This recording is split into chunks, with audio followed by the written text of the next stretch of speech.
Hello everyone, welcome back to another video. Today I will show you how to find story comments on Instagram. So for this, open the Instagram app on this Android device.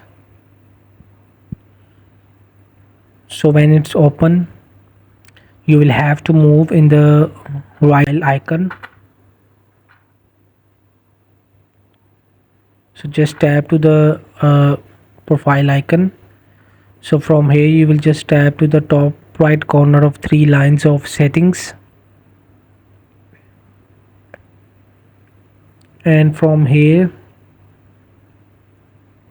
you will just tap to your activity, and here you will just tap to comments.